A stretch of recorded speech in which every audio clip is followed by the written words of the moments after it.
Seja bem-vinda ou bem-vindo a mais uma sessão do Congresso Acadêmico Unifesp 2020.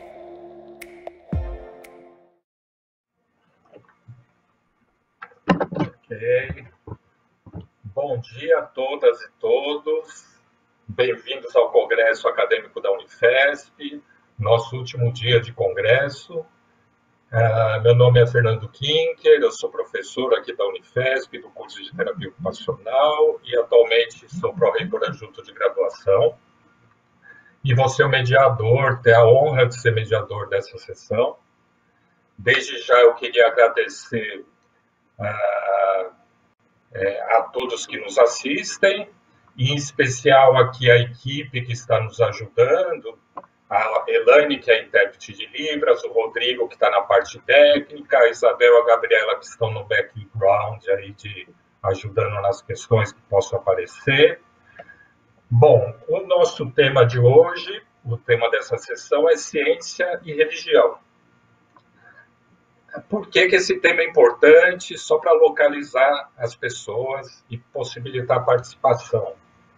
Bom, nós sabemos que o campo atual da ciência, um dos desafios fundamentais é dialogar com diversos campos do saber que não estão totalmente dentro da ciência. Esses campos de saber, e dentre eles, temos a cultura e a religião. Porque uma ciência hoje, para responder a problemas complexos, não pode se distanciar das dimensões que compõem a existência humana. Como diria um pensador importante, chamado Edgar Morin, né, o conhecimento é como uma forma de navegação num mar cheio de incertezas, com pequenos arquipélagos de certeza. E é por isso que nós vamos dialogar com outros saberes para podermos enriquecer a própria ciência. Bom, como o tema de hoje é ciência e religião, cabe a gente perguntar como tem sido essa relação da ciência e da religião? Como que essa relação tem contribuído, né, para o ser humano produzir sentidos para a vida coletiva?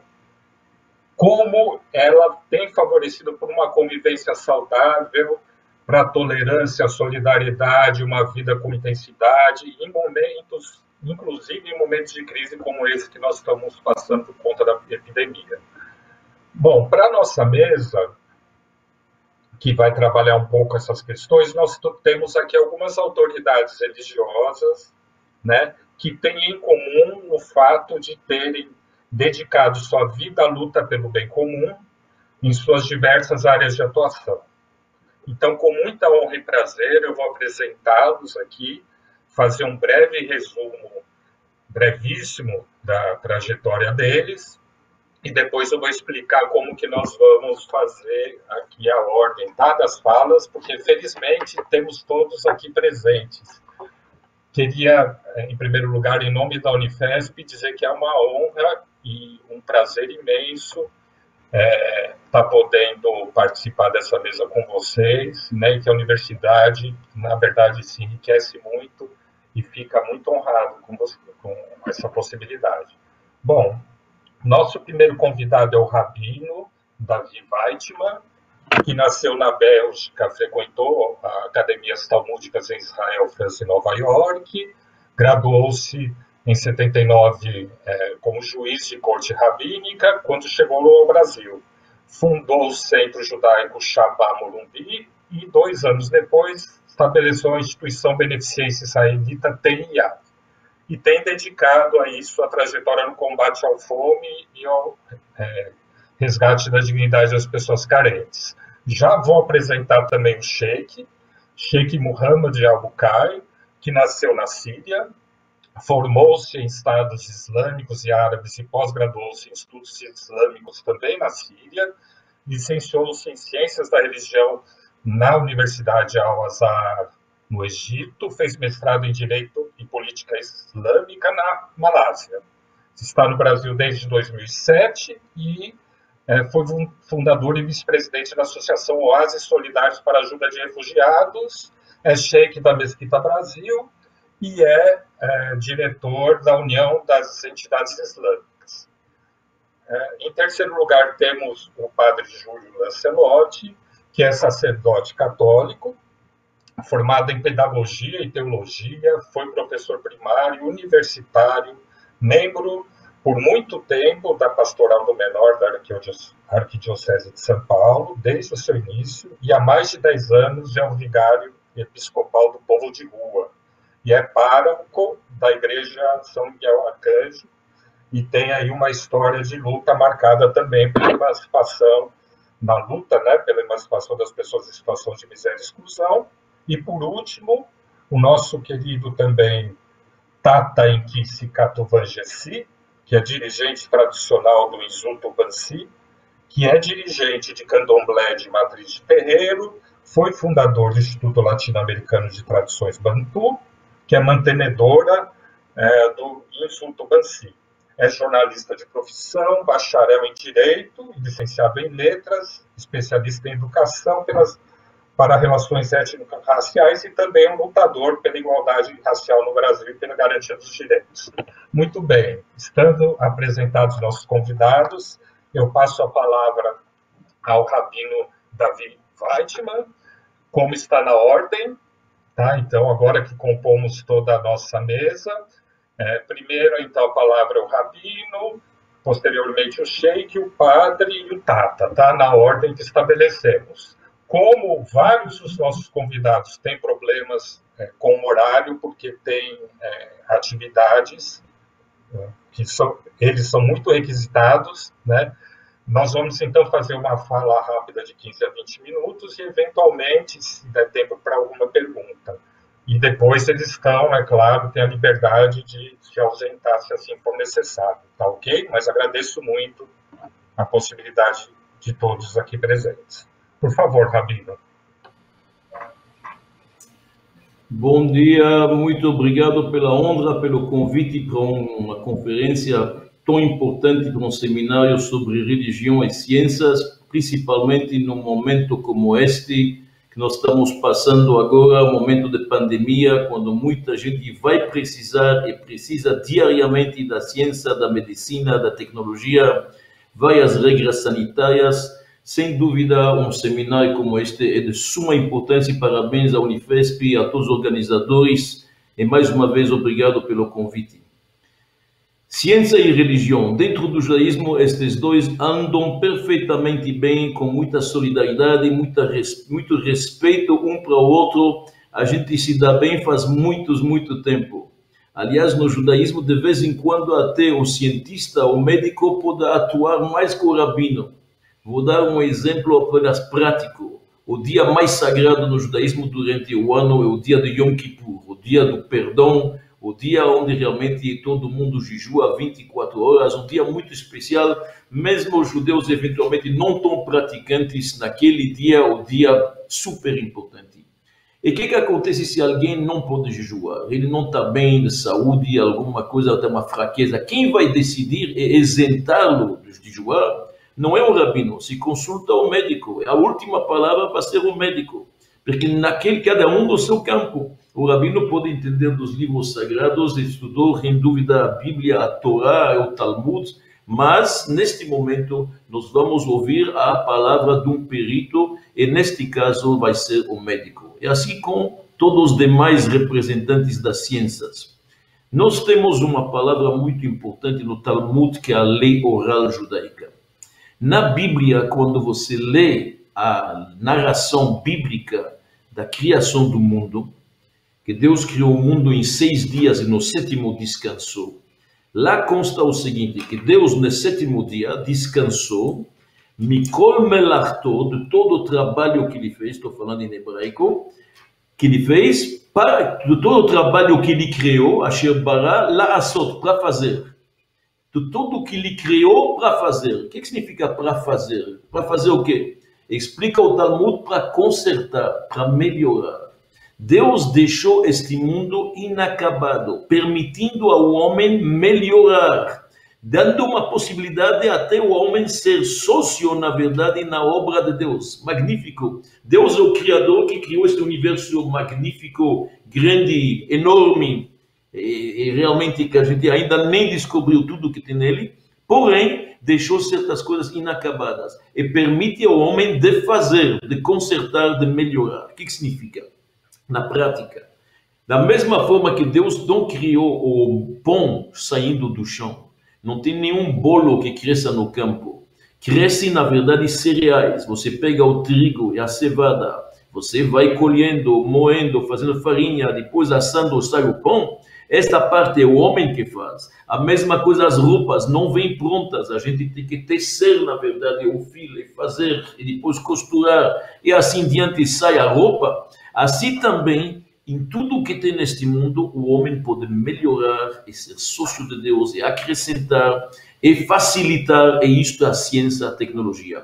Deus inspira certas pessoas merecedoras para aprender, se aprofundar mais nas ciências, nas tecnologias, para poder melhorar a condição do homem. Tem certas doenças que o homem deve encontrar a cura. Claro que é uma inspiração divina, mas é a própria vontade de Deus que o homem participa.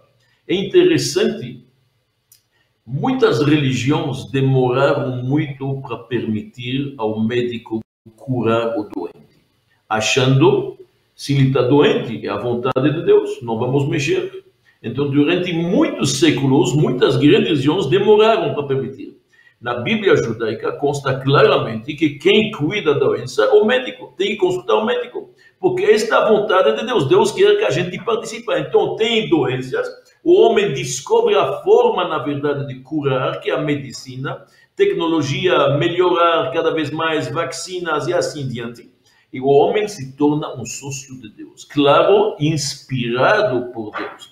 Mas o homem tem toda a razão, toda a possibilidade absolutamente legítima de ir se aprofundar, descobrir dentro da célula, DNA, depois no núcleo e cada vez mais, e assim também no macrocosmo nós vamos descobrindo cada vez mais galáxias e mais coisas, e tudo isto para o bem-estar do ser humano. Isto é a vontade de Deus, e por isso que o judaísmo, com ciência, anda, na verdade, de mãos dadas, não tem contradição.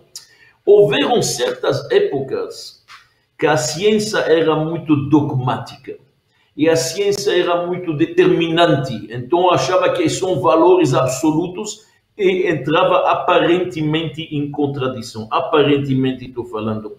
Por exemplo, vou dar um exemplo. Na Bíblia, de vez em quando, aparece como se fosse que o Sol gira no redor da Terra. Bom, um sistema, na verdade, bem diferente do heliocêntrico de Copérnico. Então, parecia...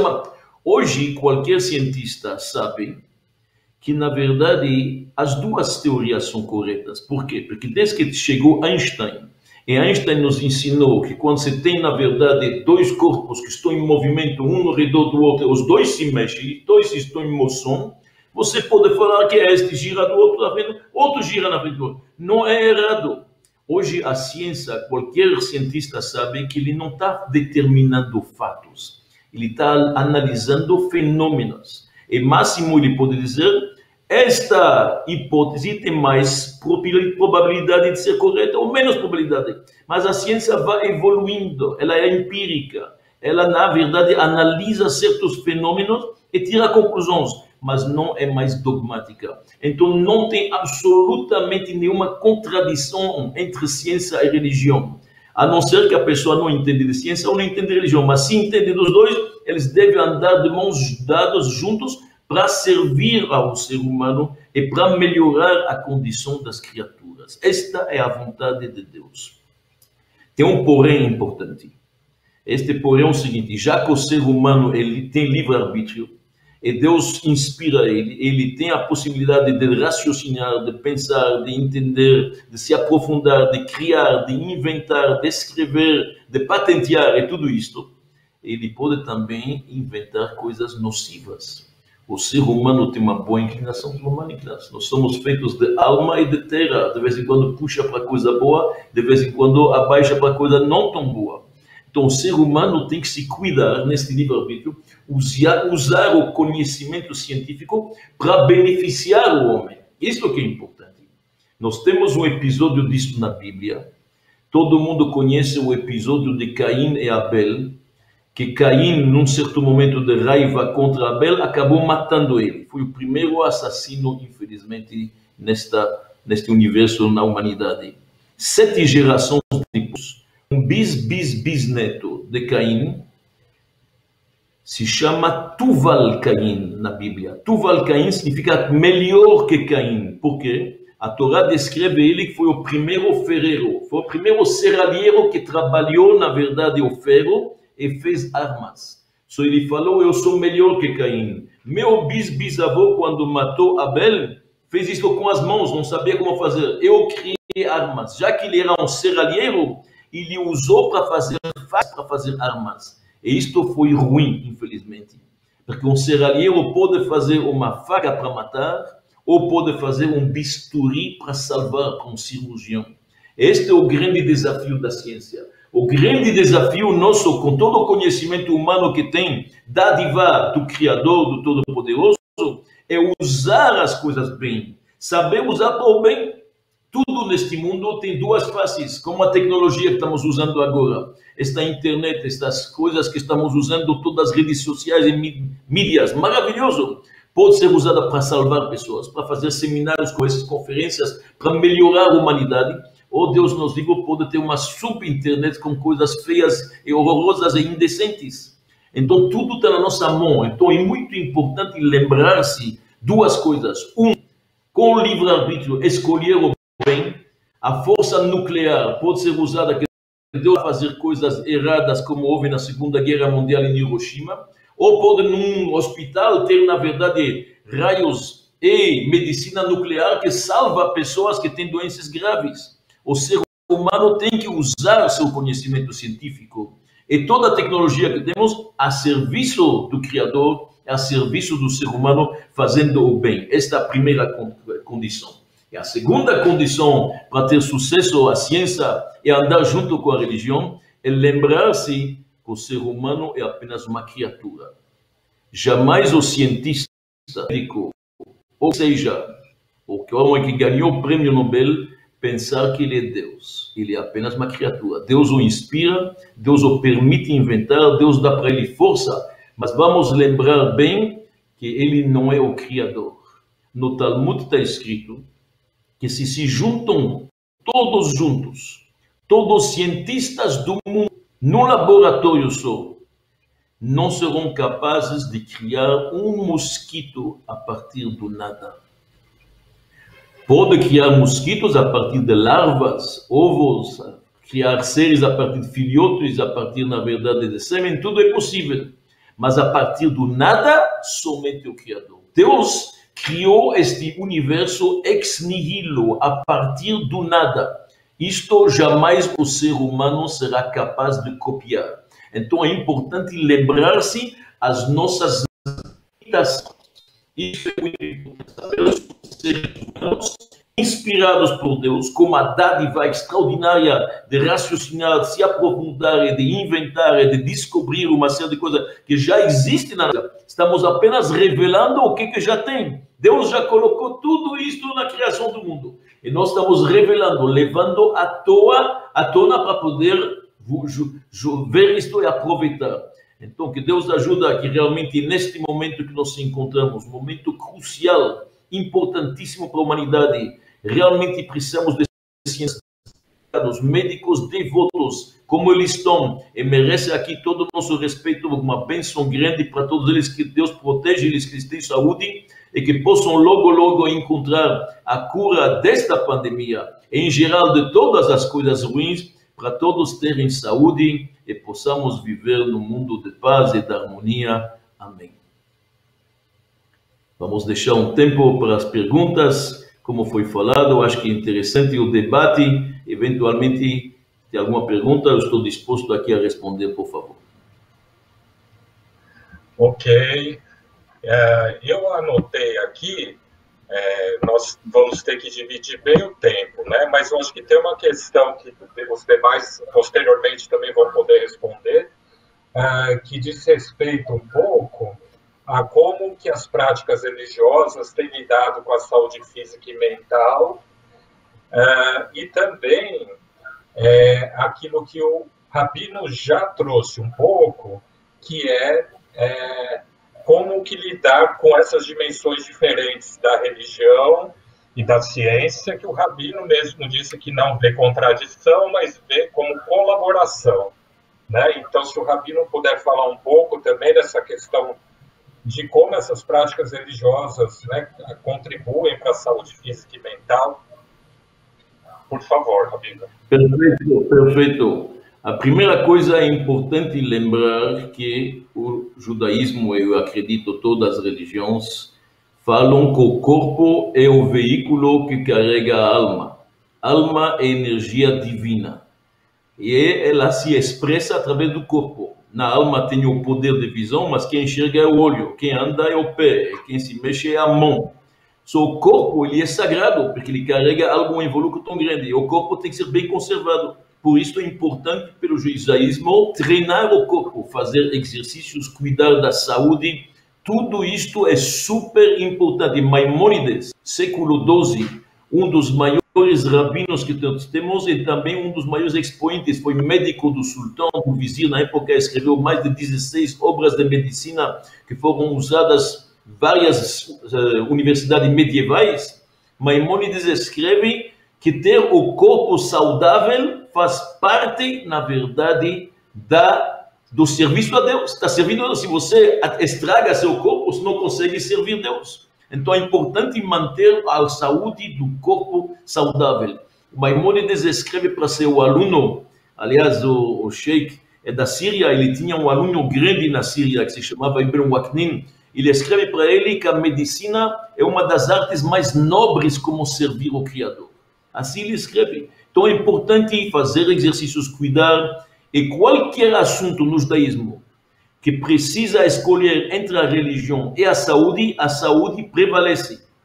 Por exemplo, nós não comemos carne suína, um judeu. Mas vamos dizer que o médico diz, para a saúde precisa, come. Para a saúde tem que transgredir o Shabbat, o Yom Kippur, transgrede. A saúde sempre vai prevalecer, porque Deus quer que tenhamos um corpo saudável para poder servi-lo. Isto é simples, é muito claro, é muito óbvio. A mesma coisa com a saúde mental. Não é só a saúde física apenas, mas a saúde mental é exatamente a mesma coisa. Uma pessoa tem problemas quaisquer, a religião vai dar prioridade à saúde. Antes de mais nada, qualquer coisa, isto é certeza. Alguma outra dúvida, por favor? Ok. Então, Rabino, eu, na verdade, queria agradecer, né, a presença do senhor. Eu sei que o senhor também tem problemas de horário, e os demais aqui também. Eu queria depois, então, avançar um pouquinho para que todos possam acompanhar um pouco as demais falas, tudo bem? Eu queria agradecer muitíssimo o Rabino, né? Na verdade, acho que ele falou questões essenciais, inclusive nessa relação ciência e religião, inclusive que ele não vê contradição, e mesmo que houvesse contradição, nós perguntaríamos, né? A contradição também faz parte da existência humana. Eu queria, pela ordem aqui, né, nós colocamos, porque o Sheikh também tinha manifestado a necessidade, né, de se ausentar, e o Padre Júlio também vai ter que se ausentar antes. Eu queria, pela ordem da programação, o Sheikh é o próximo convidado, né? Então, eu queria passar a palavra do Sheikh, ele sendo breve a fala, nós já passamos logo em seguida, imediatamente, para o Padre Júlio, tudo bem? Para que a gente possa contemplar a necessidade de horário de todos e seguir um pouco a programação como estava colocada. Podemos fazer assim?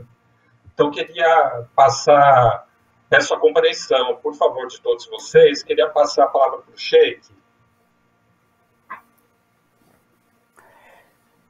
Bom dia a todos. Eu quero também cumprimentar a todos com a nossa saudação islâmica. Assalamu alaikum wa rahmatullah. Que a paz de Deus esteja com todos vocês. Primeiro, eu quero agradecer esse convite, agradecer ao Unifesp pela iniciativa, pelo esse congresso acadêmico, pelo convite. Eu agradeço a todos os colaboradores que estão trabalhando agora para transmitir a nossa mensagem dessa sexta-feira abençoada, que eu desejo para todos nós, se Deus quiser, uma sexta-feira abençoada e um bom conhecimento para todos nós, se Deus quiser.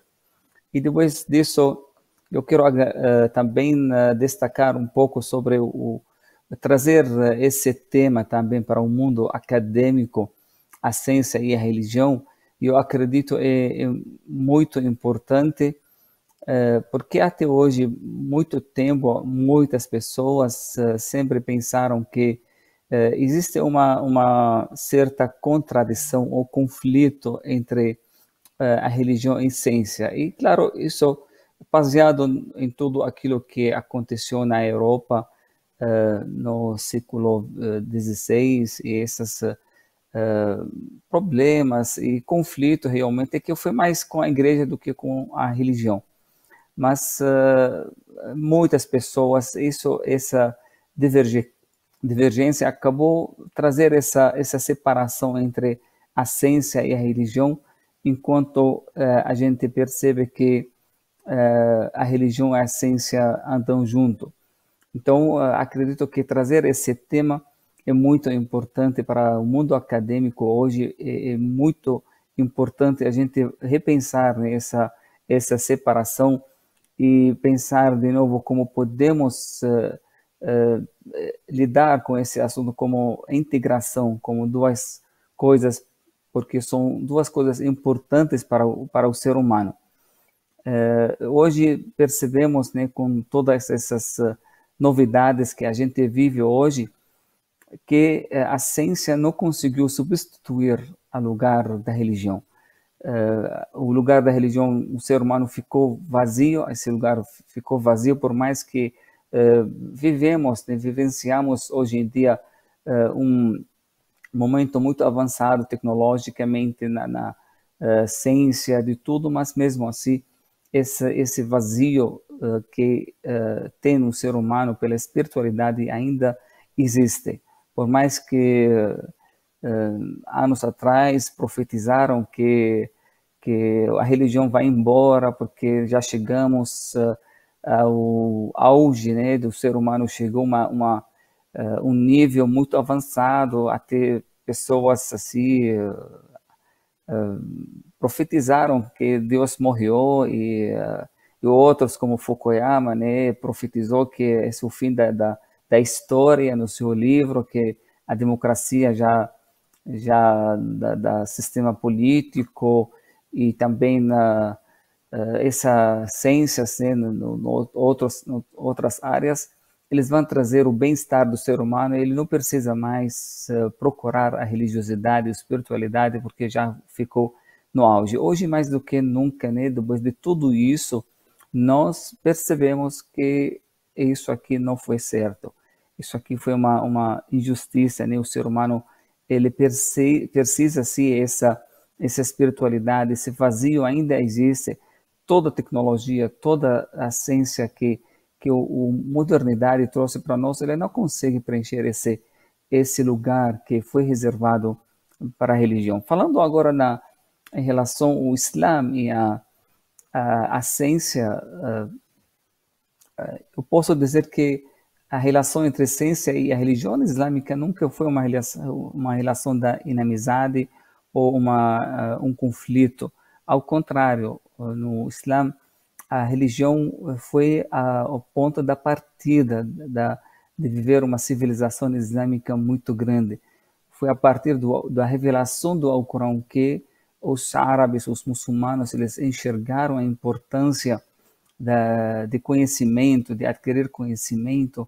Então, a partir quando receberam os primeiros versículos já do Alcorão Sagrado, quando Deus falou revelou no Alcorão, no primeiro versículo que foi revelado, leia: Iqra bismi rabbika alladhi khalaqa al-insana min alaq. اقرأ وربك الأكرم الذي علم بالقلم علم الإنسان ما لم يعلم. São 5 primeiros versículos que o profeta Muhammad recebeu do Alcorão Sagrado. Alcorão, né, uma palavra que quer dizer leitura, né, um livro de leitura, um incentivo para ler. Então foi essa primeira ordem que Deus revelou ao profeta Muhammad uma ordem de leitura, leia. Aí ele continua dizendo, em nome do teu Senhor, que criou o ser humano a partir de um coágulo. Leia que teu Senhor é o mais generoso, quem ensinou o ser humano a partir ou através da caneta, ensinou ao ser humano o que este não sabia. São os 5 primeiros versículos que falam a leitura 2 vezes, falam conhecimento 3 vezes, falam sobre a caneta, a importância da escrita. Então, tudo isso aqui foi os primeiros versículos, antes de mais nada, antes de receber ordem para adorar, para praticar as orações, os outros detalhes, né? Começou pelo conhecimento. Então, foi isso aqui um grande incentivo, né, dos muçulmanos, né, quando eles descobriram que eram povos analfabetos. Né, esse Alcorão foi revelado num ambiente que a maioria das pessoas eram analfabetas, eles não sabiam nem ler nem escrever. Então, a partir daquele momento, já descobriram que a primeira coisa é que o ser humano tem que ter conhecimento, tem que conhecer esse universo, porque a adoração sem conhecer não tem base. Por isso, o profeta Muhammad, que a paz de Deus seja com ele, deu continuidade também quando ele falou para os seus companheiros que adquirir conhecimento é uma obrigação, não só apenas uma coisa marginalizada, uma coisa voluntária, ele se torna uma obrigação a cada muçulmano e muçulmana, tanto para os homens quanto para as mulheres, uma obrigação, e incentivou dizendo quem procurou um caminho para adquirir conhecimento, Deus facilita para ele um caminho para o paraíso. Então, o caminho do paraíso começa também pelo adquirir do conhecimento. Outro dito também importante do profeta, quando ele diz que no dia do final, a tinta dos sábios, ela equivale ao sangue dos mártires. Então, essa tinta, os sábios que eles escreveram, deixaram conhecimento, todo esse tempo, essa tinta, né, que ele é considerada como coisa sagrada, que foi usada para o benefício do ser humano. Porque essas pessoas hoje, os médicos, por exemplo, as pessoas que trabalham na ciência, estão nos laboratórios, agora estamos aqui, agora esperando, né, o resultado das pesquisas deles, pessoas que eles não têm feiras, pessoas que eles, normalmente esses sábios que ficam dedicando, eles não têm tempo para como as outras pessoas têm, eles dedicam como um mártir, né, pessoa que sacrifica a sua vida para salvar outras pessoas. Então o sábio, a mesma coisa, ele coloca sua vida na pesquisa, no trabalho para ajudar a humanidade. Então, essa tinta, esse conhecimento que ele deixa, ele também serve como equivale ao sangue dos mártires no dia do juízo final. Outro também, o profeta nos informa que uma das caridades que a pessoa duradouras, né, que a pessoa deixa após a morte, um conhecimento. Quando a pessoa deixa um livro, quando deixa um conhecimento, enquanto esse conhecimento beneficia as pessoas, ele serve como uma caridade duradoura. Enquanto a pessoa está enterrada, quando a vida termina, mas a recompensa não acaba, continua recebendo por ter aquilo conhecimento, por deixar todo aquilo conhecimento para a humanidade. Também o Islã ensinou aos muçulmanos que nós temos 2 livros sagrados. Ensinou que nós temos um livro escrito que foi revelado, que é o Alcorão, e nós temos um outro livro também sagrado, que é esse universo. Então, tanto a pessoa que lê e tenta entender a palavra revelada, enquanto aquela pessoa que tenta ler, como Deus agora falou, como eu li para vocês, leia em nome do teu Senhor, quem criou. Então, essa criação é quando a pessoa faz uma leitura dessa criação, ele está fazendo um ato muito sagrado, pesquisando no universo. Então, para nós muçulmanos, nunca houve uma separação. Todas as ciências para o Islã, para os muçulmanos, eram ciências religiosas. Não tem uma separação entre uma ciência que é religiosa ou ciência que não é religiosa. Eles entenderam como o universo ou um livro aberto, um Alcorão, enquanto também aquele que foi revelado também um livro sagrado. Então, eles dividiram o conhecimento em três. Um conhecimento ligado com Deus, que eles chamaram que a teologia, toda ciência que voltada a Deus, seus nomes, seus atributos, sua existência, todas as coisas ligadas ao Deus. Então, esse aqui chamaram da teologia. E o segundo tipo de conhecimento que são ligados às suas palavras, as palavras de Deus, as palavras que foram reveladas. Então, esse aqui também chamaram ciência da legislação, uma sharia, a legislação, né? A palavra, a ciência da palavra divina. Agora, o terceiro tipo do conhecimento ligado às ações de Deus. Então, isso aqui sobre todas as ciências que existem no universo, todas as ciências que ligadas ao universo, porque o universo também é uma criação de Deus. Então, ou Deus, ou a palavra de Deus, ou a criação de Deus. Então, qualquer área, a criação de Deus aqui entra também a medicina, entre a geografia, entre a física, a química, a astronomia, a psicologia, todas essas ciências consideradas também ciências religiosas, porque também são ligadas à criação de Deus, que Deus criou. Então, essa união entre o conhecimento é muito importante para ter entender bem e ter um equilíbrio que o ser humano sempre precisa. E também uma fonte do conhecimento que realmente a ciência hoje precisa também, que as religiões têm, que essa fonte muito importante como religião celestial, que é a revelação. A revelação, uma fonte do conhecimento, nós temos que considerar, nós temos que também usar como ferramenta, porque tem coisas importantes, informações que são importantes para o ser humano. E também eu posso dar um exemplo da importância dessa revelação que Deus revelou para nós, que é através das suas palavras, do seu livro, que é como se fosse uma luz que ilumina as nossas mentes para poder pensar de uma forma correta. Porque o ser humano, como a gente sabe, que ele tem limitação dos seus sentidos. Por exemplo, a visão, por mais que ele é forte, pode ser saudável, pode ser uma ferramenta muito poderosa, mas mesmo assim, ela não consegue enxergar ser uma luz.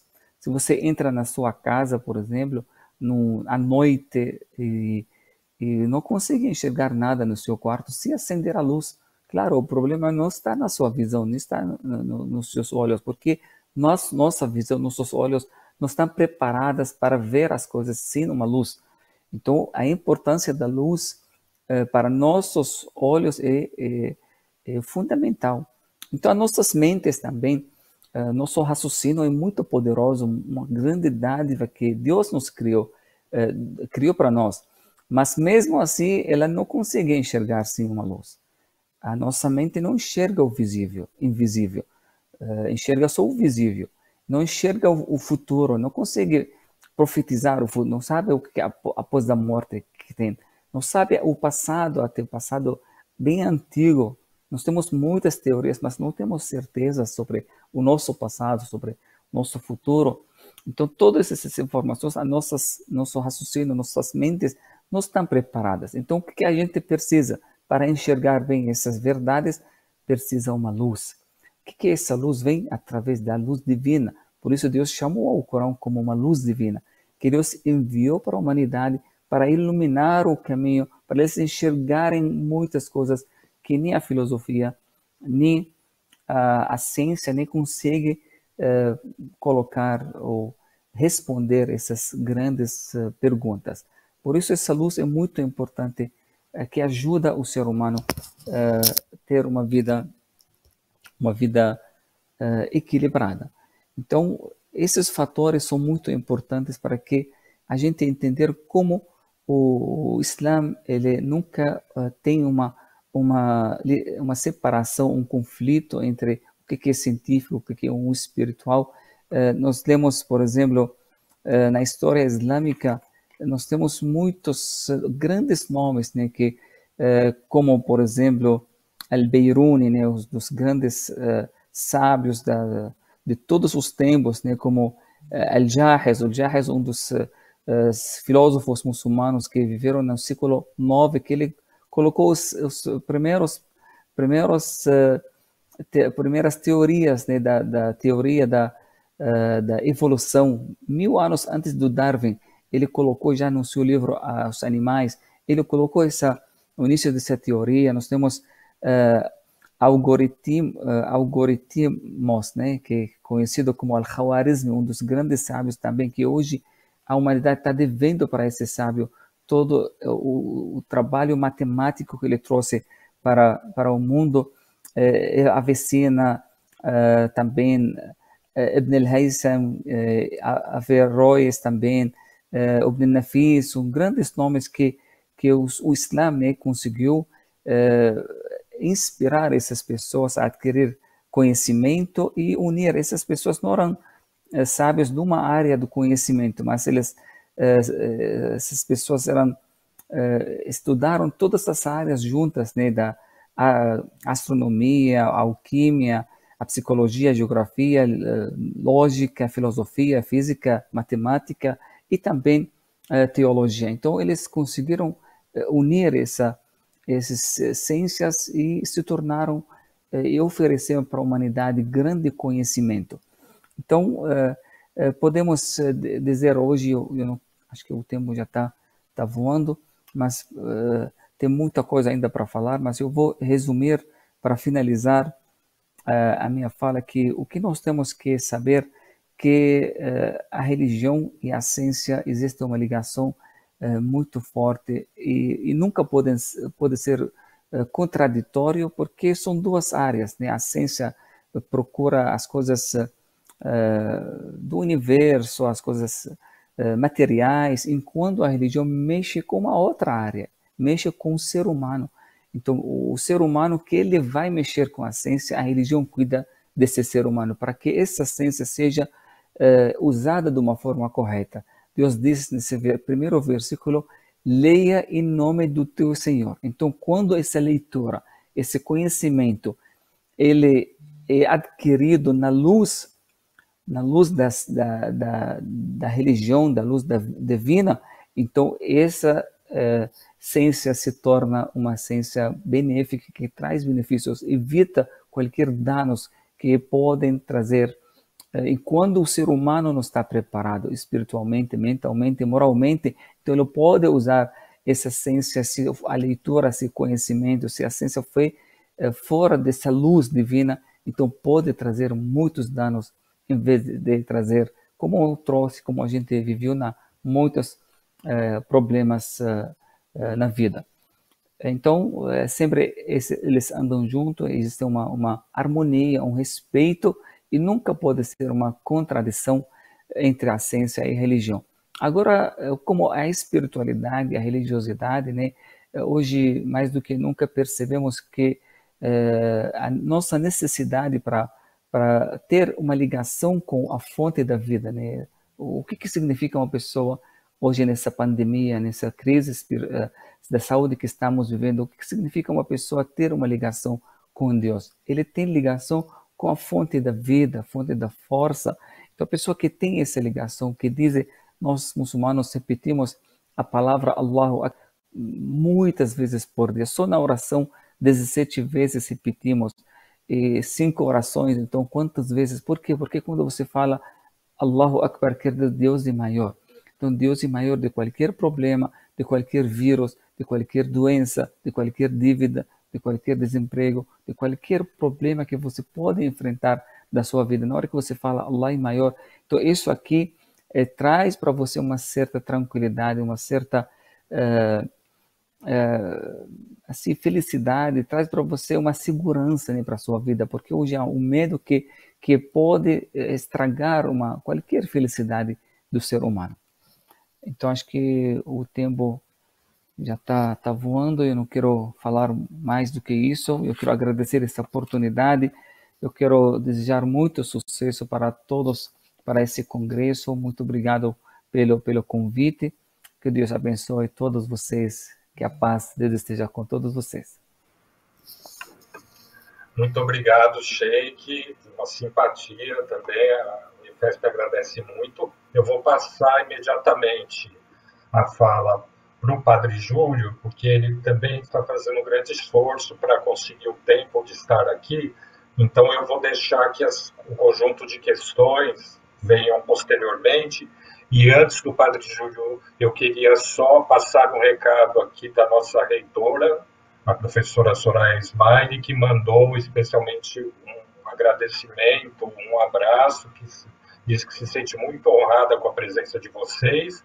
Isso tem a ver até com uma questão que surgiu de todos, porque na ciência a mulher cada vez mais está presente, e vários perguntaram aqui, que é algo para a gente discutir depois, como que também nas vossas religiões a presença da mulher pode se fazer de forma também importante. Ok? Passo, por favor, agradeço muito, Sheikh, muito obrigado.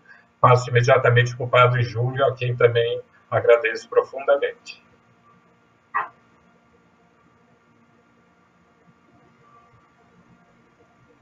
Padre Júlio, acho que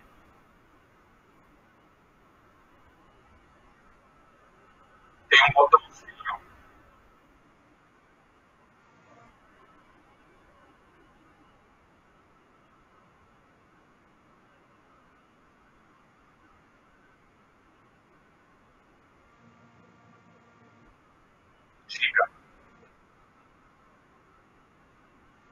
Tá. Tem que apertar o botãozinho aqui do microfone, não é isso? Tem um botão.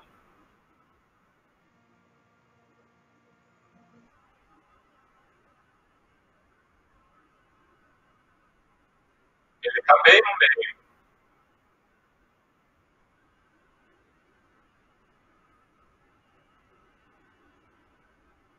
Tá. O padre então vai tentar restabelecer o áudio. Então, o Tata, na verdade, estava preparado para ser o último, mas eu vou solicitar a compreensão dele e pedir para que ele inicie a fala, enquanto a gente vai tentando restabelecer ali a conexão com o Padre Júlio. Pode ser, Tata? Por favor.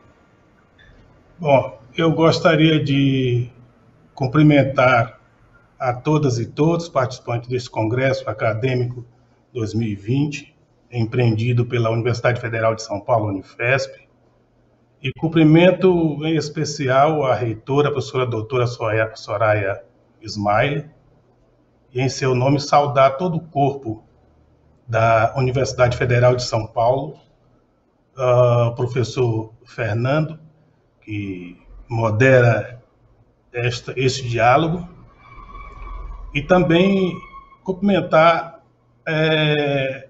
os irmãos das convicções filosóficas religiosas, o Rabino, que já fez a sua fala, o Sheikh também, o reverendíssimo Padre Júlio Lancelotti, que vai nos brindar com a sua fala sempre acolhedora. O Padre Júlio Lancelotti é um incansável acolhedor, protetor espiritual, religioso e social da nossa imensa população de rua, desprezada criminosamente por esse Estado opressor e desumano. Bom, e com isso eu fiz aqui algumas anotações no que se refere a uma mensagem sobre esse tema tão significativo. Eu vou primeiro começar a falar qual o significado da religião e sua relação com a ciência. dizendo que o padrão civilizatório no Ocidente, a partir do iluminismo, criou um cisma entre religião e ciência de forma ilusória. Todos os religiosos iniciados nos mistérios mais profundos de suas respectivas religiões sabem que não existe essa diferenciação e, ordinariamente, os avanços da física quântica têm aproximado e corroborado cada vez mais os axiomas científicos com verdades conhecidas pela religião universal. Pois, ao meu modo de entender, a diferença das formas de reverência ao divino é somente contingencial, em decorrências circunstanciais de espaço e tempo. A verdade é una, e a forma de se chegar a ela é variada. No candomblé, aspecto dessa integração entre ciência e religião são fundamentos de nossas celebrações. No Ocidente, tal como falei, ocorre a dicotomia ilusória entre ciência, cujo campo de atuação é o mundo fenométrico, e a religião que se ocupa do transcendente. E é exatamente nesse ponto que se opera uma notável distinção entre os padrões civilizatórios fundados nas bases étnicas, pois no candomblé, fundado na matriz cultural africana ou africanas, o mundo fenométrico não é separado e distinto de um campo divino. Não há uma dualidade. Esse mundo é a própria divindade manifesta. E por meio dela, ou dele, portanto, de forma científica, operamos as transformações no campo da atuação humana. No candomblé, há uma ciência de como chegar em outros aspectos do divino por meio de suas manifestações visíveis em âmbito mineral, vegetal e animal. De forma que não existe uma religação com o divino, conforme a etimologia da palavra religião, pois não há separação. Quer dizer, o candomblé entende que, baseado no pensamento africano, que nós não temos que nos religarmos a nada. Já nascemos conectados com as nossas divindades. A manifestação divina não está separada dos fenômenos no mundo. Contudo, conforme dito, há uma ciência milenar que faz as correspondências das qualidades das coisas para cientificamente provocar resultados no mundo. Isso os ocidentais passaram a chamar de magia, mas para nós é só isso o reconhecimento científico dos arquétipos relacionados a todas as manifestações no mundo físico ou do mundo físico. Em tempos de crise, como no momento com a quarentena, a religião e ciência são divergentes ou convergentes? A obtenção da cura, o aprimoramento étnico-moral, a lucidez e sabedoria são resultantes das manifestações do divino. Não é somente ou devido aos momentos de crise que ocorre a convergência entre religião e ciência. Tal convergência é ontológica.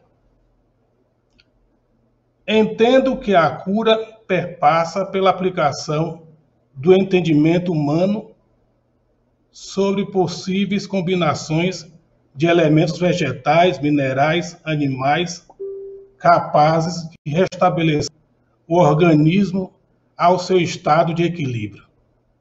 E isso, a meu ver, somente é possível pela inspiração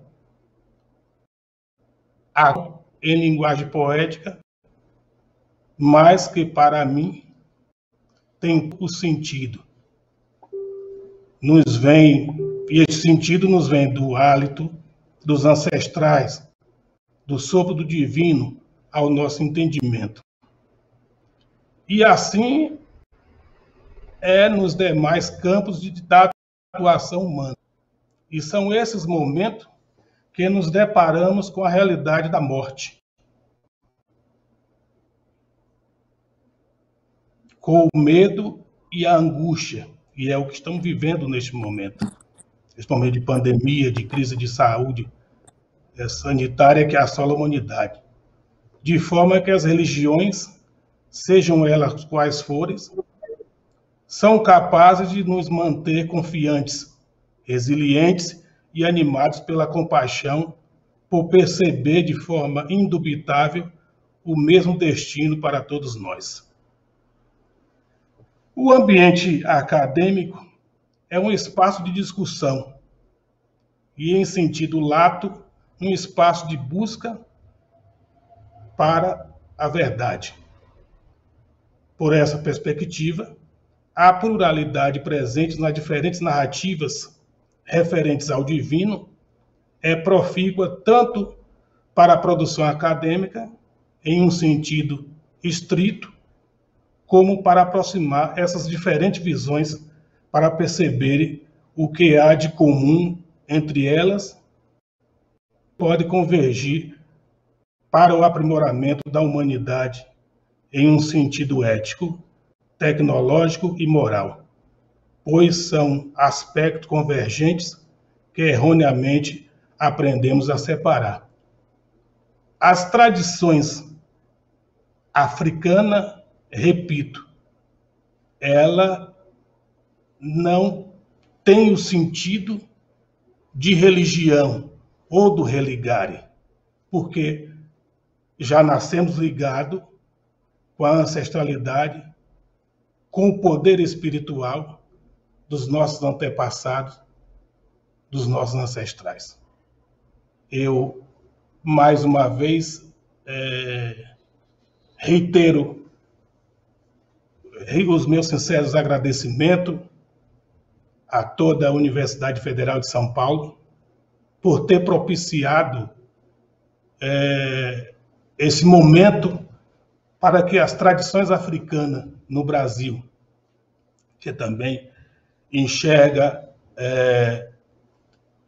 e passa por tempos difíceis, visto que muitas perdas, muitas vidas ceifadas e, em sua maioria, pessoas pretas, entre mulheres e homens, que parte para o mundo ancestral de forma inesperada, de forma ainda precoce. Nzambi Futaya, que o poderoso abençoe a todos. Ok, muito obrigado, Tata, fala maravilhosa. De certa forma, todos aqui estão apontando a complementaridade, né?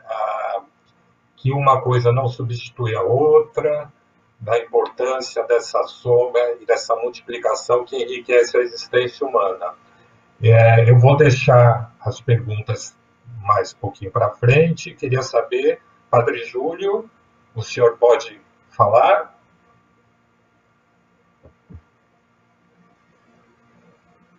Ainda tem algum problema com o microfone. Temos um problema com o padre, com o microfone do padre. Então, vou sugerir...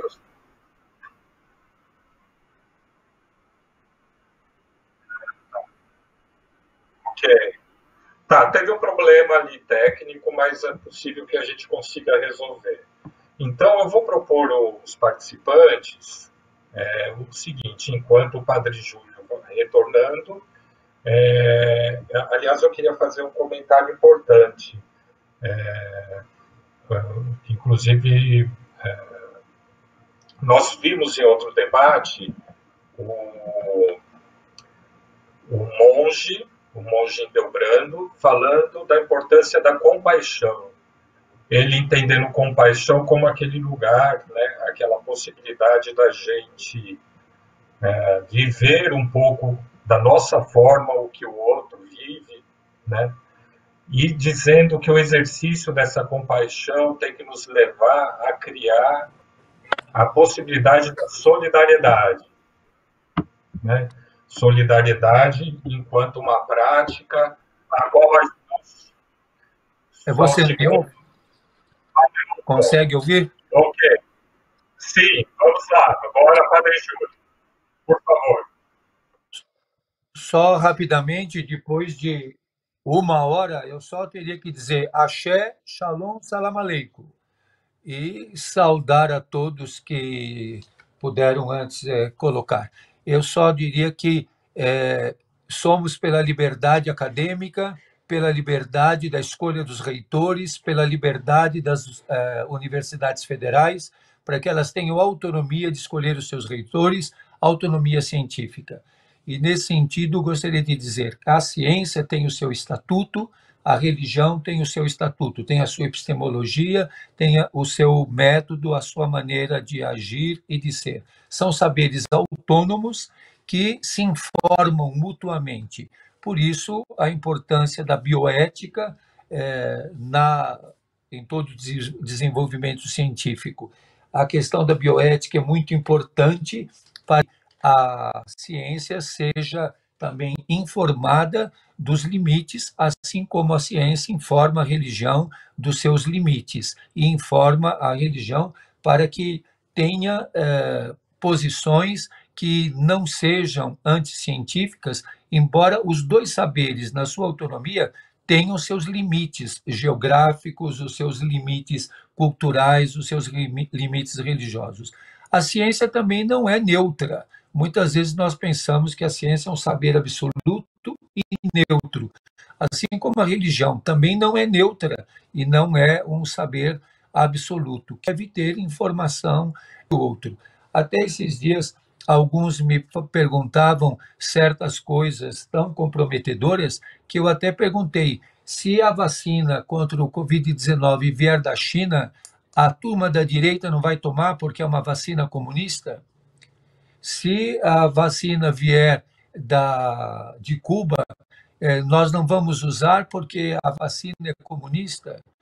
Nós vamos perguntar se o cientista é ateu, se ele é religioso, se ele é defensor de das causas, qual é a posição dele na questão de identidade de gênero, para ver se eu vou tomar a vacina ou o remédio. Então, nós temos que buscar a autonomia, a importância da ciência, saber que não tem resposta para tudo, porque se tivesse, já teríamos encontrado um resultado e alguma coisa eficiente para pôr limite a esse sofrimento que o nosso povo vive.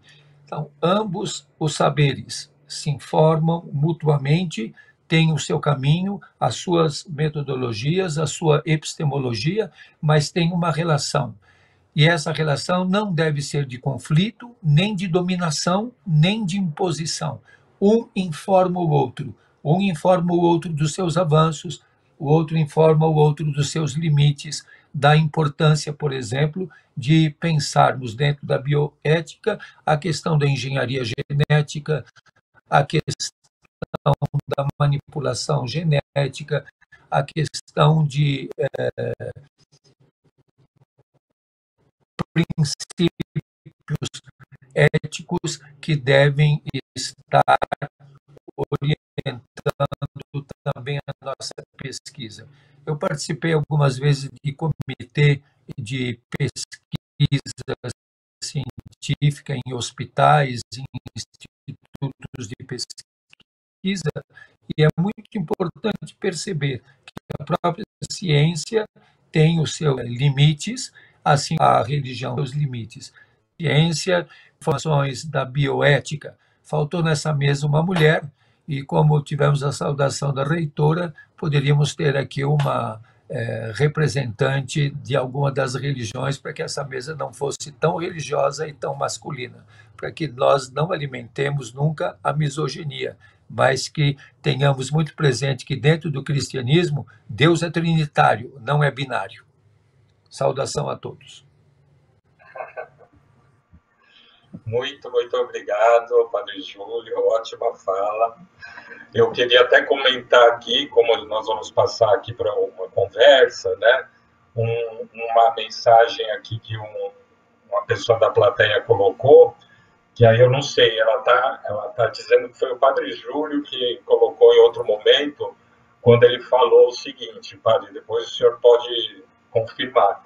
Ele falou, eu sou ateu do Deus injusto, racista, homofóbico, machista. Isso talvez tenha a ver com essa questão que o padre levantou de que nada é neutro, né? Nem a ciência, nem a religião.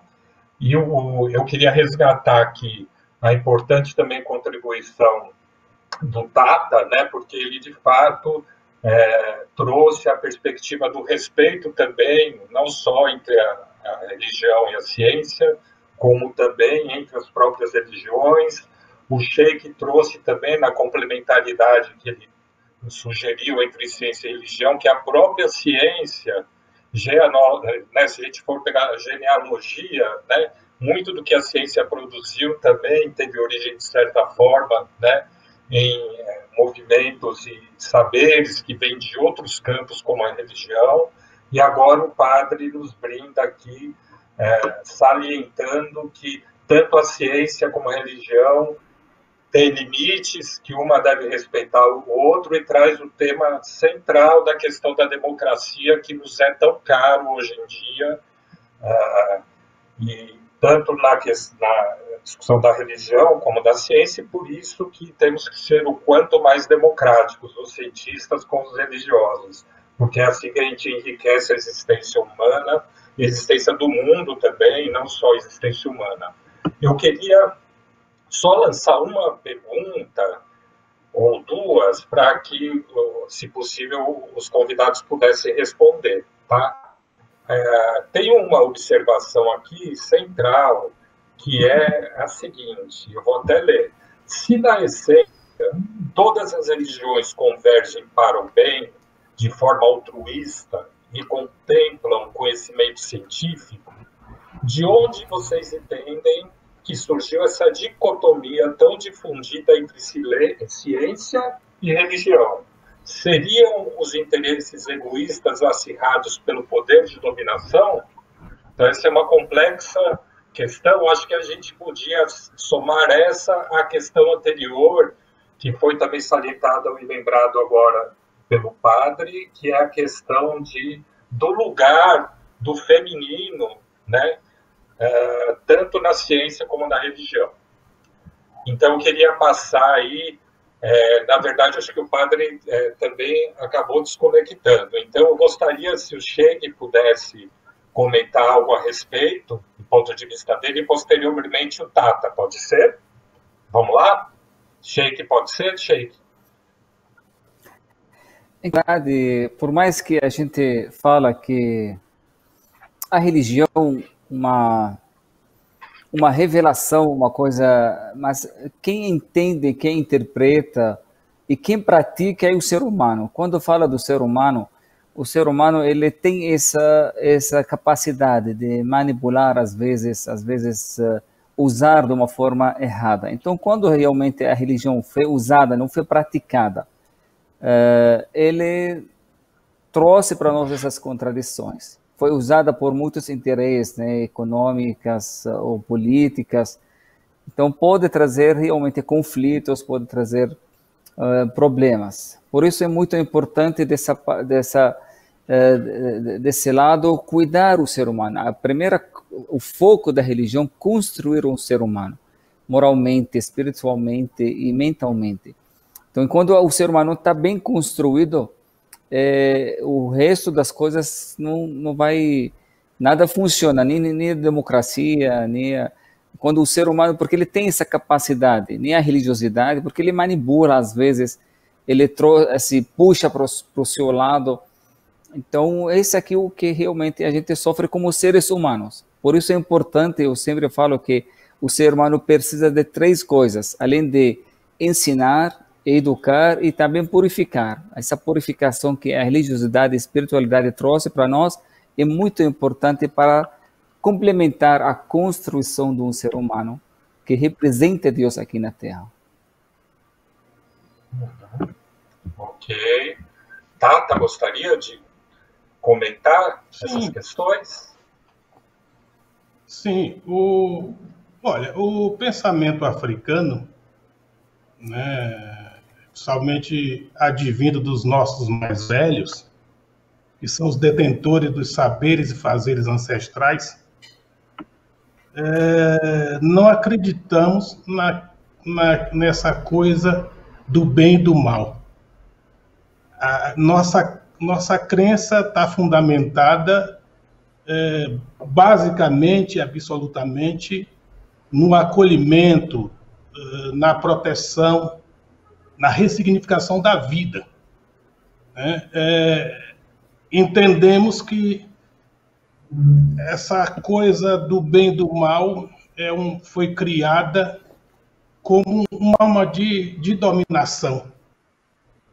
E foi justamente isso, essa dominação, que adentrou no continente africano e dizimou culturas, subverteu a ordem, né, de vida própria do povo africano, e como uma forma de impor o seu pensamento, né, em detrimento daquele que já existia, e que é o de procurar ver o ser humano e tratar ele como tal, e não como simplesmente um objeto que você consegue manipular. Portanto, esse mesmo pensamento, ele permeia as comunidades tradicionais, os povos que reergueram e reconstruíram no Brasil o candomblé. Quando vêm os povos transplantados do Atlântico, ou traslados do além Atlântico, para o nosso país. No entanto, o fundamento está mais, sobretudo, na proteção das pessoas, que é o que acontece nesse momento difícil da vida humana, né? Nessa atual conjuntura em que o mundo passa, e, sobretudo, o Brasil, onde os povos de terreiros que estão acostumados a estar juntos, né, nos seus espaços, nas suas comunidades, se abraçando uns aos outros, né, compartilhando, né, a força espiritual, né, e agora se vê numa situação tão complicada. Mesmo assim, com todas essas complicações, o nosso carinho, o nosso afeto, é o afeto também empreendido pelo matriarcado, né, que é o fundamento de direção das comunidades de terreiro, que nos ajuda a passar por toda uma dificuldade que somos vítimas neste momento. Ok, grato, Tata. Nós temos também, nós temos muitas questões relacionadas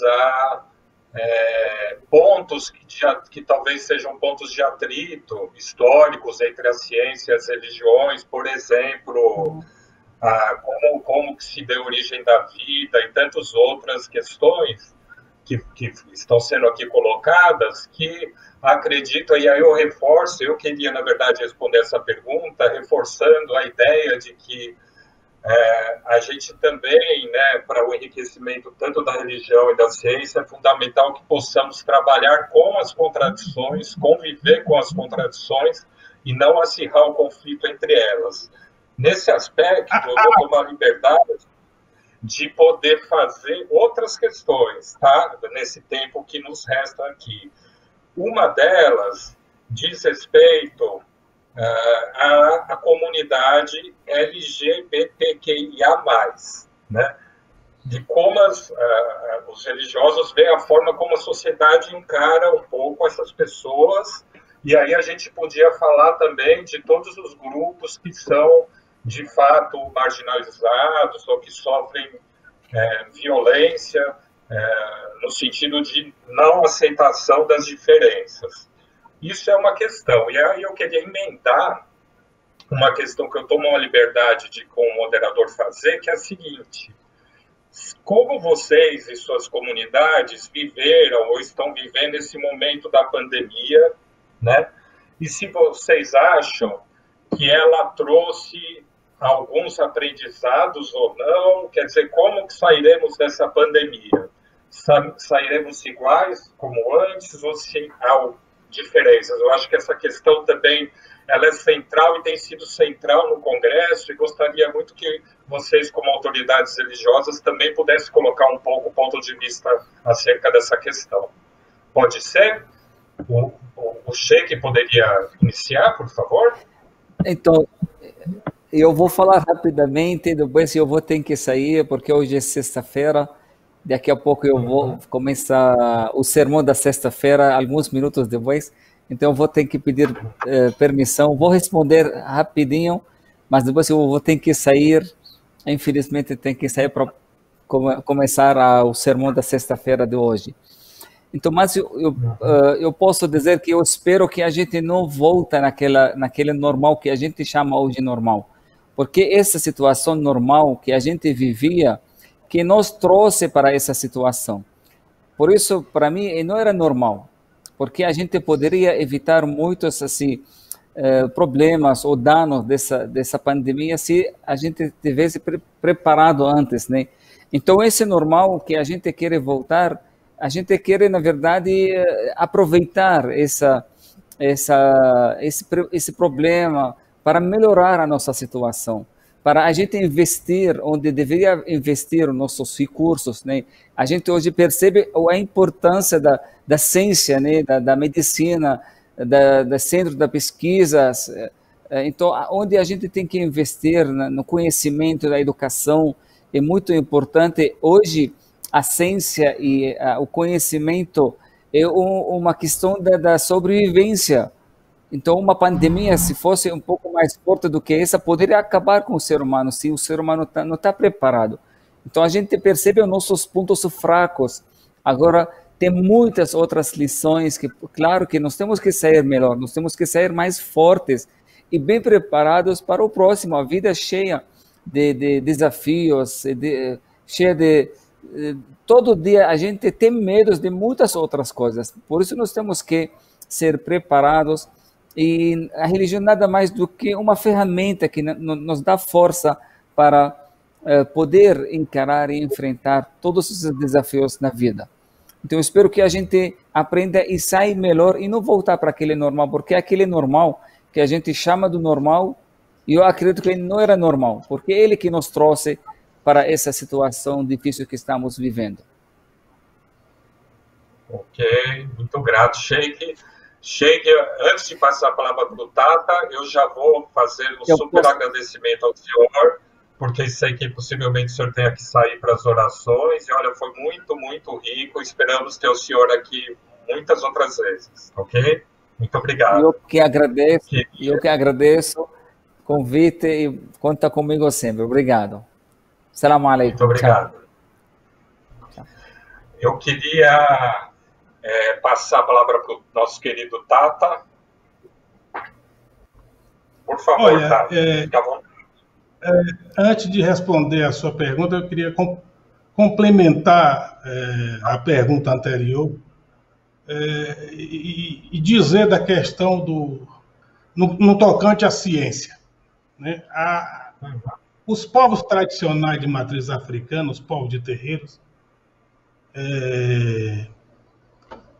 os nossos mais velhos, né, que é de onde vem nossa base, nossa educação, nossa doutrina, né,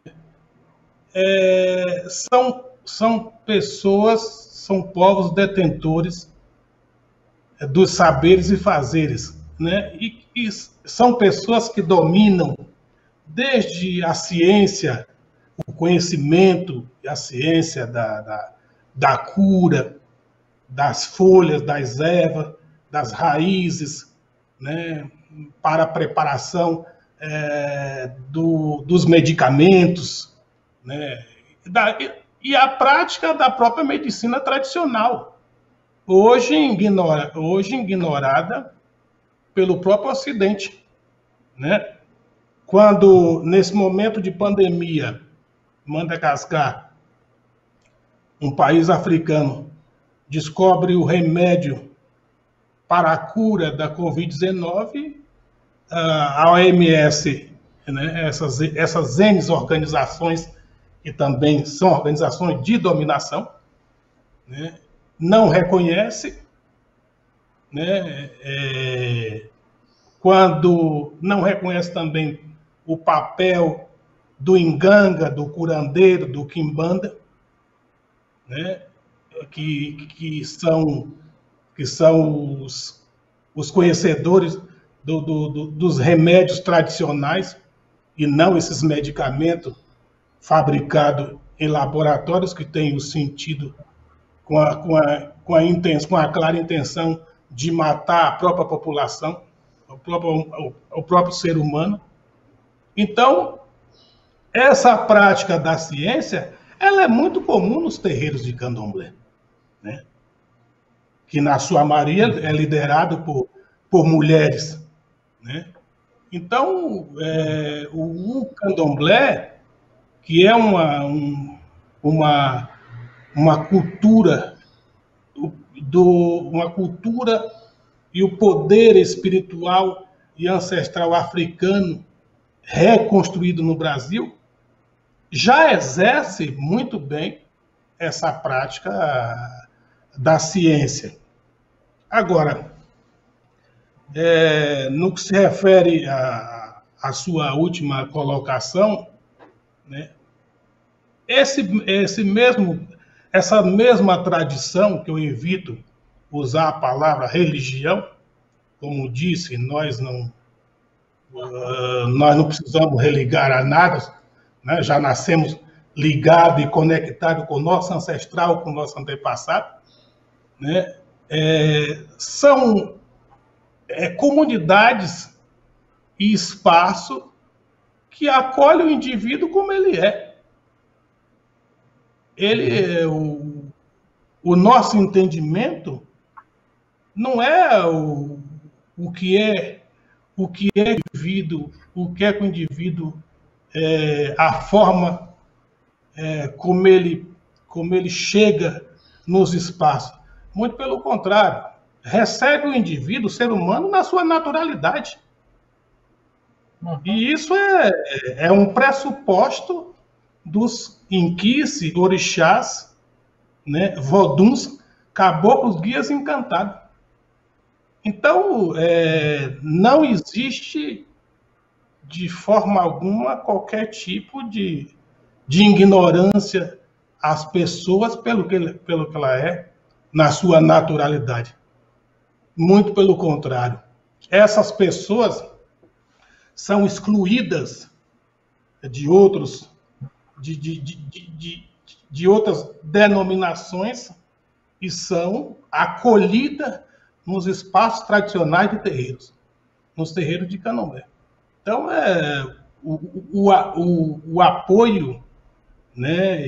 E o acolhimento humano é fundamental das tradições africanas e, sobretudo, os terreiros de candomblé.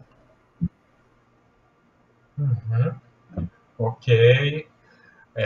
Tata, muito, assim, muito linda, né, sua colocação, acho que tanto com relação ao nome e religião, mas sobretudo com relação à necessidade, à abertura, né, para acolher as pessoas e para poder perceber a potencialidade delas, de todas sem exceção, e que essa possibilidade de exercer, né, o contato, desenvolver possibilidades é o que enriquece o mundo e o próprio universo. Né? Então, eu queria agradecer muito. A fim de finalizar, eu só queria dizer o seguinte, né, que eu acho que nós passamos aqui por várias falas muito interessantes abordando essa relação da ciência e da religião, e creio que uma das questões que, para mim, pelo menos, ficaram claras, pululando aqui na minha cabeça, né, como uma luz, um choque, é que talvez o que nos una muito, né, chamemos de religião ou de comunidades de crença e religião, seja a questão que a gente pode chamar de ética, né? Ética no sentido de que pensamos crenças e ciências, né, que possam produzir o bem comum, a melhoria da vida das pessoas, o enriquecimento da existência das pessoas, a produção de sentido. Então, ética nesse sentido de que a gente só vai conseguir coisas boas para nós se pudermos que todos consigam comunitariamente, né, construir coisas boas para o universo, né? Então, acho que isso é o nosso ponto principal de contato, e esse ponto não há contradição nenhuma que possa derrubar ou que desatar essa perspectiva ética com que nós trabalhamos. Queria super agradecer o Tata, que é, na verdade, um grande colaborador da Unifesp, né, que tem sido a Rayane, pró-reitora de extensão, e outras pessoas têm tido muito contato com o Tata, e a gente é muito agradecido por isso, tem nos ensinado muito.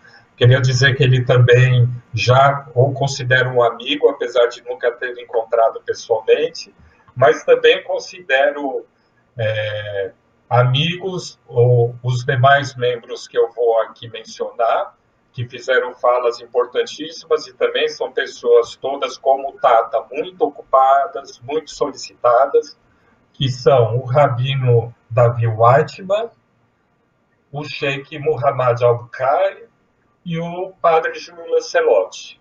Então, queria agradecer também novamente a equipe que nos ajudou, né? A Elaine, que trabalhou muito, viu, Elaine? Muito bem, parabéns.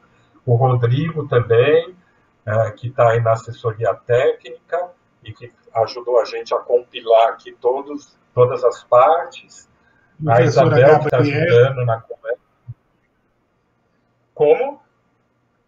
A professora Gabriela. Enfim, a professora Gabriela, exatamente, que está aqui também.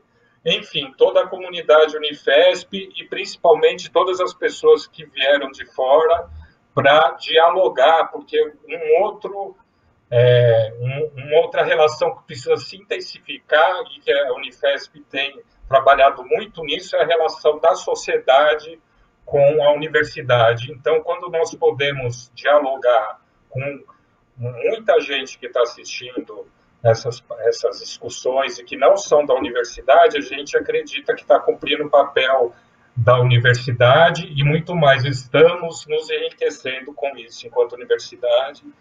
Então, queria agradecer a todos, desejar uma boa tarde. Terminamos exatamente no ponto.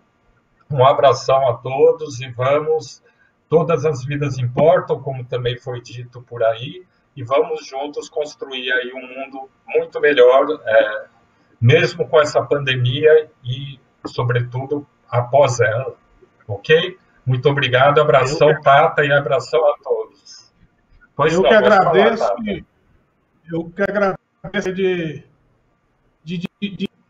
de registrar o papel da Unifesp, né, que ela sai eu sempre digo que a Unifesp ela sai daquela condição de elitismo e se volta para as comunidades, né? E este ano 2020 o Brasil foi contemplando com diversas variadas ações da Universidade Federal de São Paulo, empreendida pela PROEC, pela professora Raiane Assunção, Renata Gonçalves, Davis Nkosi, né, a professora Gabriela e tantos outros magníficos professores, como o senhor também, Fernando Kinker, e tanto que tem contribuído e levado a voz da universidade para espaços como o próprio terreiro, que é espaço também de produção de conhecimento. E essa visão da Unifesp, esse voltar para as comunidades e voltar, sobretudo, para os terreiros, é de suma importância. Muito obrigado e tenha uma boa tarde e que esse congresso seja iluminado e pela força dos nossos ancestrais, nossos antepassados. Muito obrigado, Tata. Muito obrigado a todos. O congresso continua, temos ainda muitos. Ainda bem que o congresso tem sido um sucesso, também graças à participação das pessoas de fora e, com certeza, das pessoas que compõem a comunidade acadêmica. Muito obrigado, paz para todos e uma boa tarde.